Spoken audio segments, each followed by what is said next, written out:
is Aaron from ASMR Destiny, and welcome back to another video.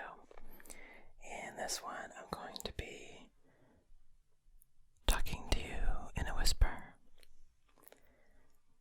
about a subject that I really like and am involved in, is making films. So I'm going to be talking to you about some upcoming movies that are coming out or already out right now as of filming this video.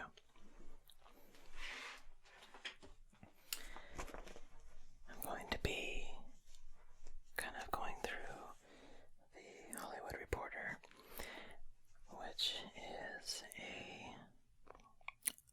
magazine that talks a lot about, well, not a lot, but they report on all the inside workings of Hollywood and films in production.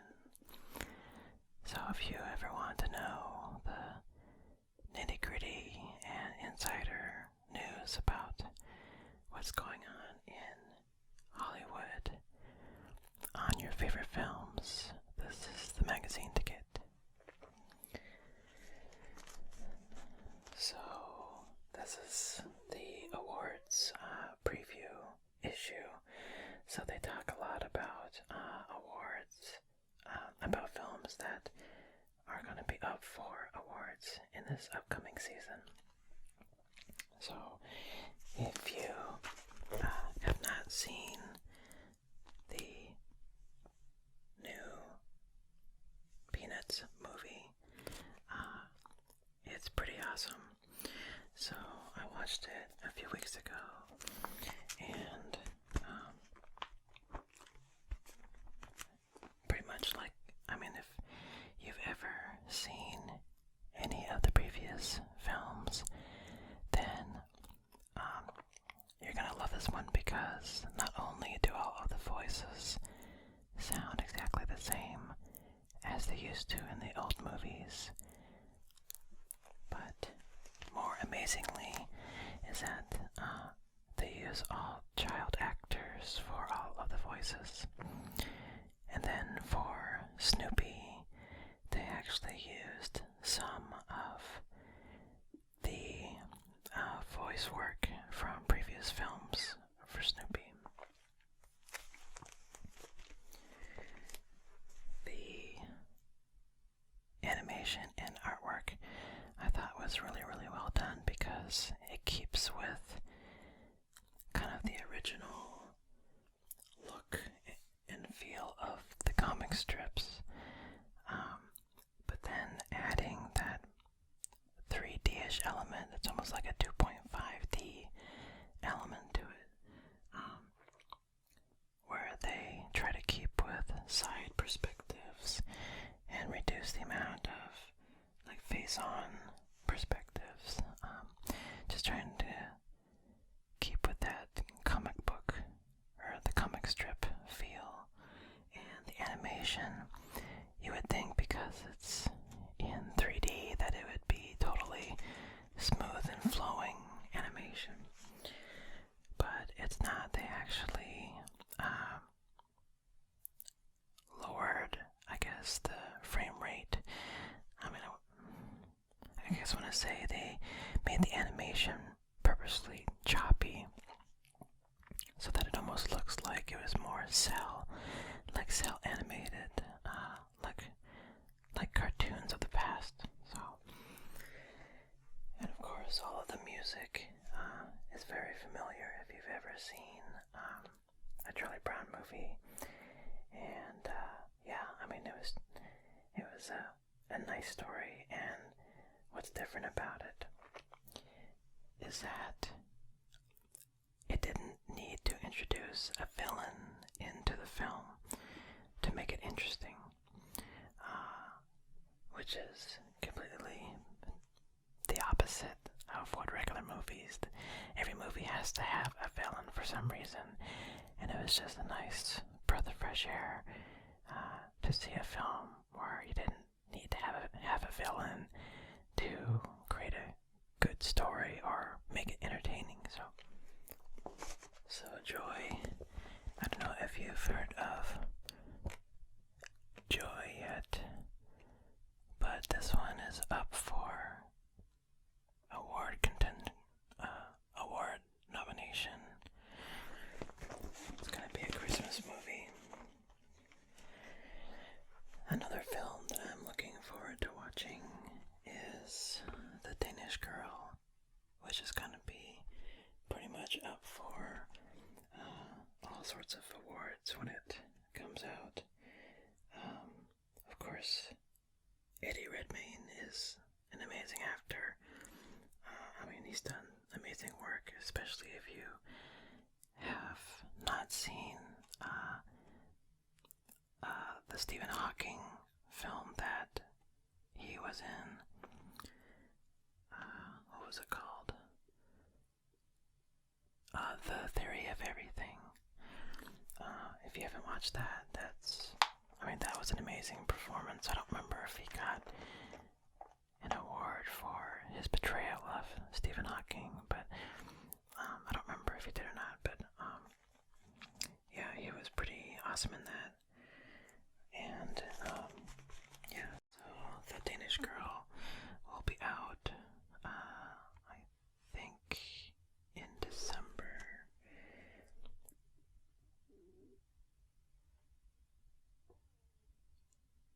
And then, of course, the actress right now is Alicia Vikander, and she was in, I first saw her in Ex Machina, which is also an amazing film that's really highly rated. I highly recommend you watch that one. That was kind of, at least from what I saw, like her breakout role. And then from there, she was in Man from U.N.C.L.E., which came out this year. And even though Man from U.N.C.L.E. didn't get a lot of good reviews from the critics, I thought it was really well done. It's like a 60s spy film, and it may not have the over-the-top action sequences from like 007 or other spy movies. It's still entertaining, and you have a great cast, and it is funny in parts. So yeah, I don't know why the critics panned it so bad, but anyways, this is her next film. Another movie that will most likely get nominated for something is Quentin Tarantino's 8th film called The Hateful Eight. And I don't remember when exactly it's coming out, but I do remember reading about how he actually filmed The Hateful Eight on film and with a film format that hasn't been used in decades. I want to say it's like a Panavision 70 millimeter. I could be wrong. Sorry if I am, but yeah, it's some format that hasn't been used in a while, and so he wanted to bring back the look and feel of that film format to The Hateful Eight, because it's give it more of that classic Western kind of feel. So, and because he did that, now other directors and cinematographers are also talking about using the same format for future films. It brings up the interesting discussion about film, because I remember years ago when they said that film for Hollywood movies was almost dead. And because of, digital cameras, digital Hollywood cameras, we're starting to catch up with the whole quality and latitude of film. And that was the main thing, was that directors that really like film, like Christopher Nolan, Steven Spielberg, they were familiar with the film. They loved the format. It gave them, they knew how much latitude it would give them in terms of, highlights and shadows. But in the past few years, Hollywood cameras, like digital cameras, have really come a long way, and are now to the point where they're surpassing the dynamic range of film. And so, really, there's absolutely no reason except for that aesthetic. I mean, you can emulate film stock in digital, right? And you can film at higher resolutions now than you can with film. So there's really no reason to really stick with it, especially when everything about digital is much cheaper than shooting film, especially in the post workflow. So, I think, Christopher Nolan, his last film was Interstellar, and he shot that on film. He even shot Interstellar with models for almost everything, which was amazing. And it really gave the film more of a timeless feel. He wanted the movie to hold up in the future when people, watch it. And because they use models, right? How the light hits it and everything is real. And Christopher Nolan is really set in that kind of way where he wants things to be real. He wants, to use, keep using film, and I think pretty much he's gonna keep using it until he's absolutely forced to not use it anymore. So, anyway, got on a tangent there. So the movie is called The Revenant, and if you haven't seen the movie trailer yet, this is what Leonardo DiCaprio looks like in the film. So he's in it, and also Tom Hardy. And this film, I believe, is coming out in January.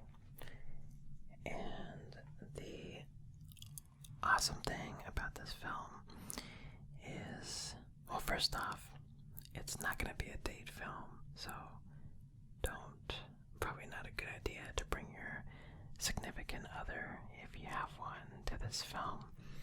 It's going to be a brutal movie to sit through, very, very graphic violence.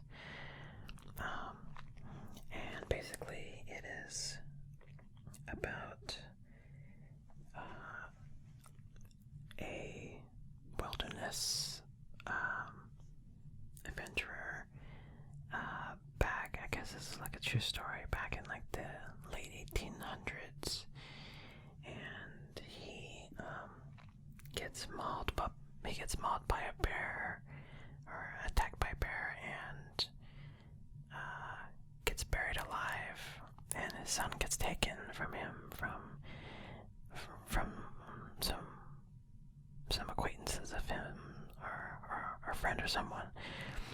And so basically he goes to get revenge back on the people that took his son. That's kind of like the basic story as far as I remember. But the cool thing about it is that if you watch a trailer, you'll notice that they use wide-angle lenses.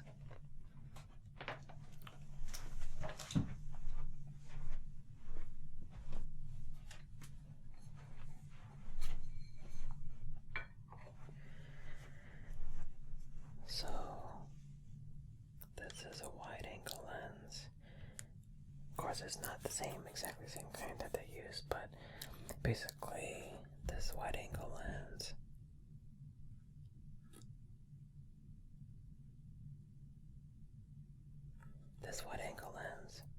I thought I heard something.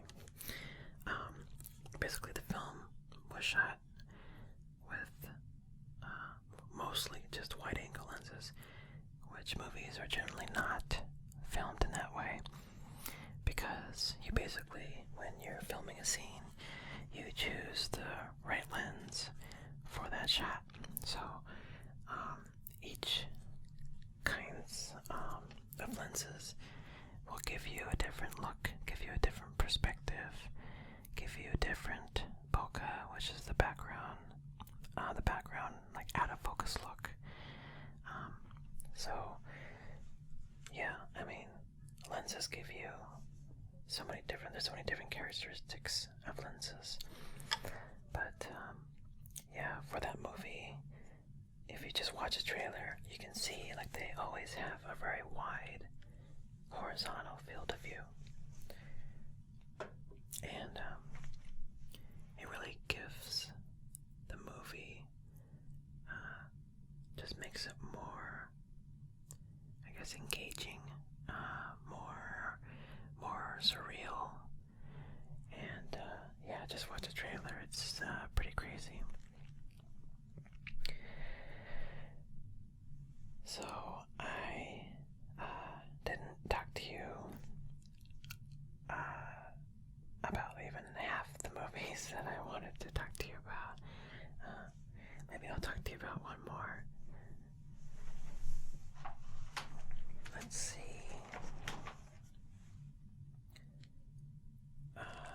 Maybe I'll talk to you about a couple more. So, another film that will probably get nominated is The Martian. And Matt Damon is in The Martian. And if you haven't heard about it, it is a #1 bestseller book on Amazon. Even if you don't like space movies or space books or sci-fi, I'm sure if you give it a try, then you're gonna love it, because there's a real, I don't know, it's like a real human story connection.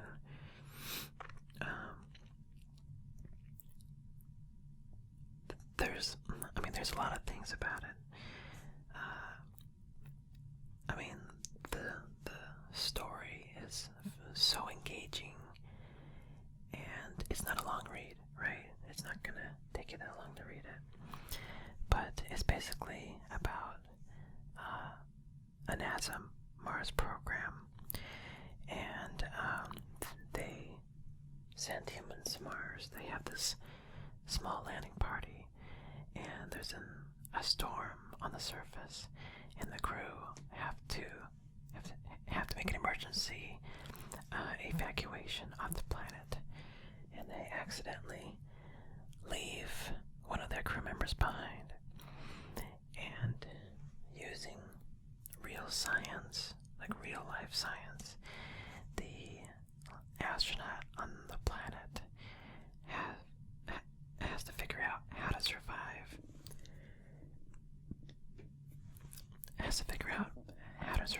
On Mars for years with only like a month or two worth of food. And yeah, it uses real science, real engineering, and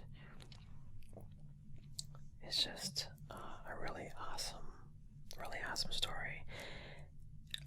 And then what's really great is that, of course, they made a movie out of it that came out this year, and it was one of the most highly rated movies of 2015. And it was one of Matt Damon's best opening films. It was one of the director Ridley Scott's best films. Of course, Ridley Scott directed like Blade Runner, a classic, Alien 1, Prometheus. He's now moving on to create Prometheus 2, which will be, I think it's going to be more of a prequel to Alien 1. Well, I guess Prometheus was already a prequel. This one will continue that prequel story about the alien, about leading up to the events of Alien 1. But yeah, The Martian, awesome film. Go watch that one as well. Even if you're not interested in sci-fi or space, it's still a must-see film. Really enjoyable. And then the last movie I want to talk to you about is Mad Max. So again, even if you think it's like a guy movie, it's not just a guy's movie, okay? Women are definitely gonna love this film as well. Yes, it has violence and it can be pretty brutal at times, but I mean, it has a very strong female lead, and it's really, her name is Charlize Theron. I think I just botched her name, but and she is basically more about her and her character rather than Max in the movie. So it's really, he's kind of the supporting actor, and Charlize Theron is the lead actress,